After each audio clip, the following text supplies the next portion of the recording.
À Val-de-Reuil, le stade couvert Jesse Owens s'ouvre l'espace d'un temps au théâtre. Cette immense salle d'athlétisme accueille la compagnie de la Lune et de l'Océan. Les comédiens vont jouer une pièce intitulée « La solitude du coureur de fond », adaptée de la nouvelle d'Alan Sillitoe. Patrick Mons, metteur en scène et comédien, et Esaïe Sid, musicien, estiment qu'il y a beaucoup de similitudes entre le geste sportif et le geste théâtral. Oh, me voilà glacé jusqu'aux os. Sans rien pour me réchauffer, à part 2 heures de course avant le petit déjeuner.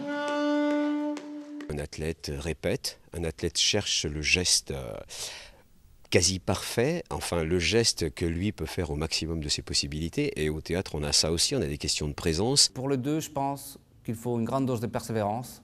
C'est une pratique qui doit être quotidienne si on veut aller quelque part. Je me mets à avoir les idées les plus sans sas et les plus dingues. Le directeur Pitt-Gris, il croyait qu'il sait le nom du talus parce que je pourrais me casser le cou une cheville. Mais il m'est impossible de ne pas faire ça parce que c'est le seul risque que je prends.